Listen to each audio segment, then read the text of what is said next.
IPL का 16 season चल रहा है एंड आई एम श्योर कि हम एक वर्ड का यूज़ बहुत कर रहे हैं आजकल, जो है फॉर्म। जो भी प्लेयर्स अच्छा खेल रहे हैं वो फॉर्म में है, जो प्लेयर्स अच्छा नहीं खेल रहे हैं वो फॉर्म में नहीं है। तो जो प्लेयर्स फॉर्म में होते हैं उन्हें और मैचेस खेलने का मौका दिया जाता है, बट जो प्लेयर्स फॉर्म में नहीं होते हैं उन्हें टीम से ड्रॉप कर दिया जाता है। तो हम आज यही कॉन्सेप्ट पे बात करेंगे कि फॉर्म और मोमेंटम इन्वेस्टिंग में कैसे यूज़ कर सकते हैं। नमस्ते, मैं हूँ पारस माटलिया और फॉर्म और इन्वेस्टिंग के बारे में मैं आपको आज शॉर्ट में बताऊंगा। और एक नया फंड हमारा आ रहा है जो है सैमको एक्टिव मोमेंटम फंड, उसके बारे में हम शॉर्ट में बात करेंगे। तो आइए सबसे पहले समझते हैं कि फॉर्म या मोमेंटम क्रिकेट में कैसे काम करता है एक रियल लाइफ एग्जाम्पल से। दो प्लेयर्स है, player A and player B. Player A जो है वो एक बहुत ही नामचीन प्लेयर है जो under 19 world cup winning team के कैप्टन रह चुके हैं। उन्होंने रिकॉर्ड तोड़ के दिलीप ट्रॉफी में youngest player to score a century बने थे। जबकि प्लेयर बी जो है वो उन्हें BCCI के 2 अवार्ड मिले हैं। तो आप गेस करके बता सकते हैं कि कौन से प्लेयर को ज़्यादा मौके दिए गए होंगे, कि कौन सा प्लेयर ज़्यादा मैचेस खेला होगा। तो आप में से बहुत लोग समझ गए होंगे कि प्लेयर ए जो है वो पृथ्वी शॉ है और प्लेयर बी जो है वो शुभमन गिल है। पृथ्वी शॉ इतने नामचीन प्लेयर होने के बावजूद उनका जो लास्ट इंटरनेशनल मैच था वो 2021 में था। शुभमन गिल जो है वो कंसिस्टेंटली परफॉर्म कर रहे हैं, कंसिस्टेंटली फॉर्म में है, तो अभी भी इंटरनेशनल टीम में है और उनका लास्ट मैच 2023 में था। तो क्या ये फॉर्म और मोमेंटम का कॉन्सेप्ट इन्वेस्टिंग में भी यूज़ हो सकता है?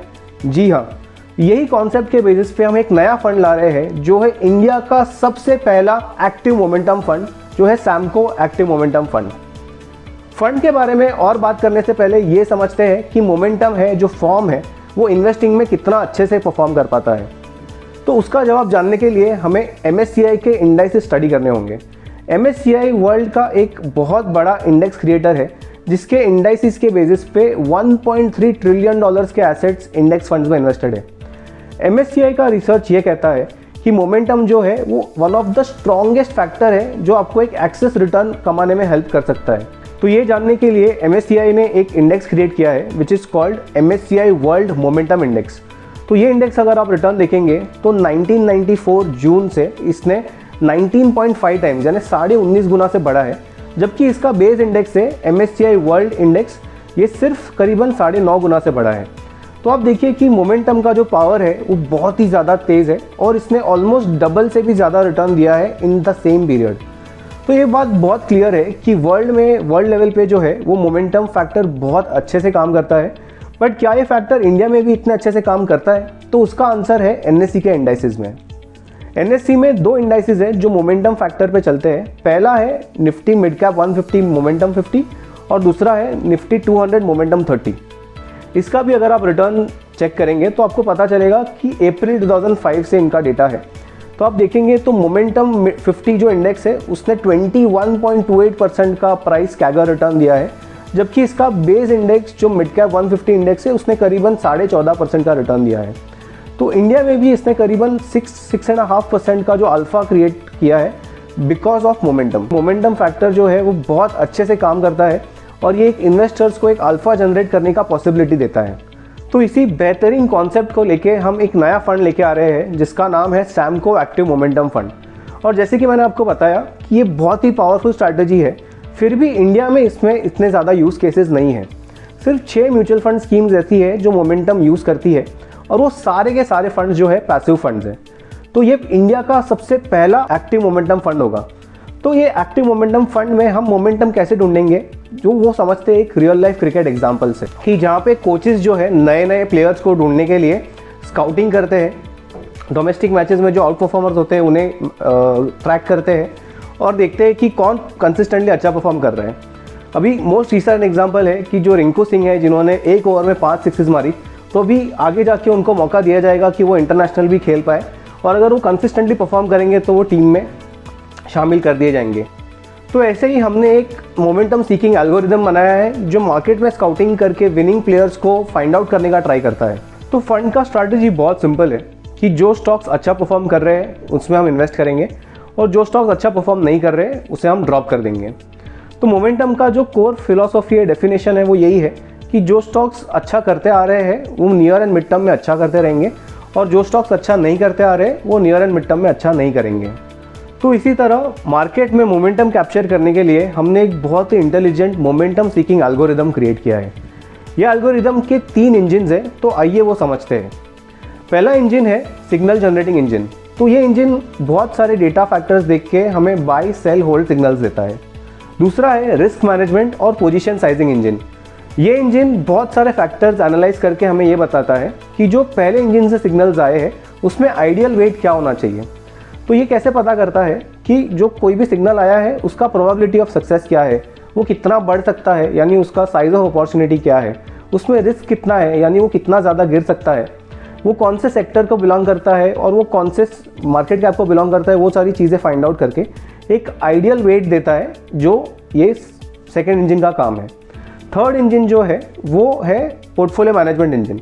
तो दोनों इंजन से इनपुट लेके करंट पोर्टफोलियो का एनालिसिस करके ये थर्ड इंजन हमें बताता है कि कौन से स्टॉक्स को रखना है, कौन से स्टॉक्स को निकालना है, कौन से स्टॉक्स में और ऐड करना है और कौन से स्टॉक्स में ट्रिम करना है।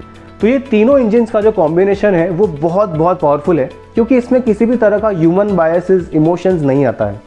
तो इसमें जो स्टॉक सिलेक्शन प्रोसेस है वो कुछ इस तरह है कि पहला, कोई भी स्टॉक में एक अपवर्ड मूव का स्टार्ट दिखना चाहिए। दूसरा कि वो स्टॉक में एक कॉन्फर्मेशन सिग्नल भी आना चाहिए कि अपवर्ड मूव में है। तीसरा कि वो एक डाउन ट्रेंड में नहीं होना चाहिए, क्योंकि एड सेकोटा जी कहते हैं कि ट्रेंड इज योर फ्रेंड, कि अगर आप ट्रेंड के अगेंस्ट कोई पोजीशन लेंगे तो वो मोर लाइकली आपके लॉस में या आपके अगेंस्ट में चलेगा। फोर्थ जो है वो ये है कि स्टॉक किसी भी तरह का एक क्वालिटेटिव टेस्ट पास करना चाहिए। वो एक बहुत ही सर्किट टू सर्किट स्टॉक नहीं होना चाहिए, बहुत इलिक्विड स्टॉक नहीं होना चाहिए। And last and most important कि जो स्टॉक है वो ऑलरेडी बहुत नहीं चल गया होना चाहिए, क्योंकि देन क्या होगा कि अगर स्टॉक बहुत चल चुका है तो उसमें चांसेस होंगे कि वो आपके अगेंस्ट में चलेगा आपके पोजीशन लेने के बाद। तो इन सब स्टॉक प्रोसेस सिलेक्शन एंड तीनों इंजन का कॉम्बिनेशन के लिए हम बहुत सारे डेटा पॉइंट्स यूज़ करते हैं, जो मेनली जो मनी फ्लो है उसे ट्रैक करता है, प्रमोटर का बाइंग सेलिंग ट्रैक करता है, वो बल्क डील्स, ब्लॉक डील्स देखता है, price and volume data analyse करता है, वो ब्रॉड मार्केट इंडाइसिस को ट्रैक करता है, सेक्टोरल इंडाइसिस को ट्रैक करता है, और वो ये भी देखता है कि एंट्री एंड एग्जिट्स पे हमें बहुत ज़्यादा इम्पैक्ट कॉस्ट नहीं लगे। तो ये सारा डेटा एनालाइज करने के बाद हमारा जो सिस्टम है वो हमें बताएगा कि कौन से स्टॉक्स में पैसा लगाना है, किस तरह का पोर्टफोलियो बनेगा, और ये एक एक्टिवली मैनेजमेंट का काम करेगा।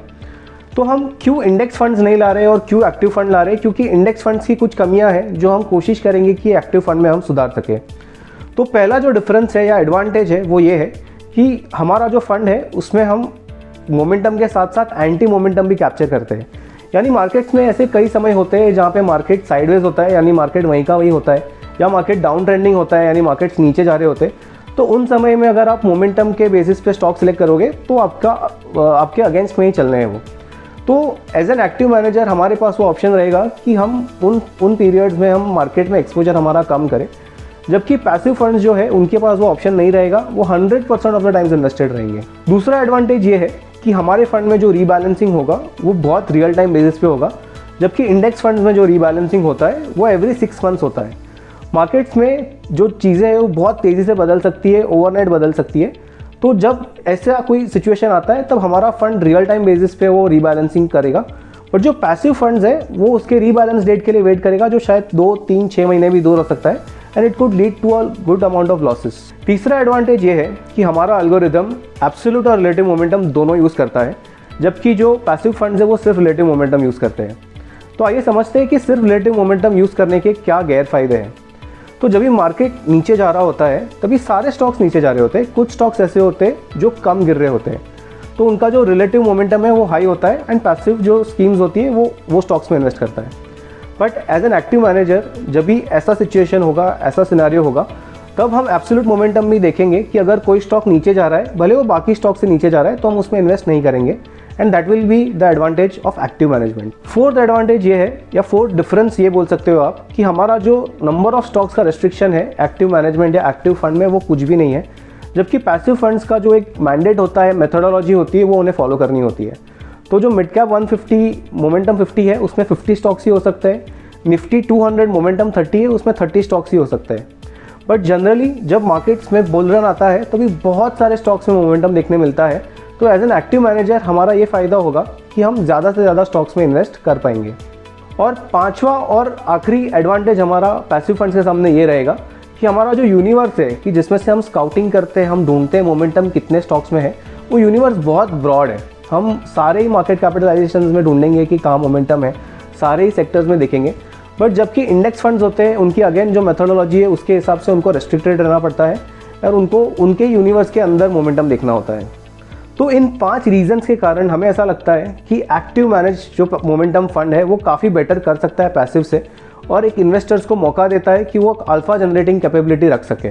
तो मैं आशा करता हूँ कि आपको आज का वीडियो बहुत अच्छा लगा होगा, आपको मोमेंटम का जो पावर है वो समझा होगा एंड एक्टिव मोमेंटम जो है उसका एक एडवांटेज जो पैसिव के सामने है वो बहुत अच्छे से समझा होगा। तो जो NFO पीरियड है सैमको एक्टिव मोमेंटम फंड का वो 15 जून से 29 जून है। बट इसमें एक बात का बहुत आपको ध्यान रखना है कि इसमें जो सब्सक्रिप्शन है वो NFO के दौरान ही होगा, वो NFO के बाद रिस्ट्रिक्टेड होगा अंटिल फर्दर नोटिस। जो SIPs है, SIPs भी जो NFO के पीरियड में रजिस्टर होगी वो ही हम लेने वाले हैं, उसके बाद until further notice SIP fresh registrations भी नहीं होंगे। तो मैं आशा करता हूँ कि आप NFO के पीरियड में ही सब्सक्राइब करेंगे। Thank you.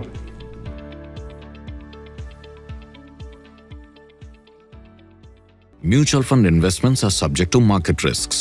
Read all scheme-related documents carefully.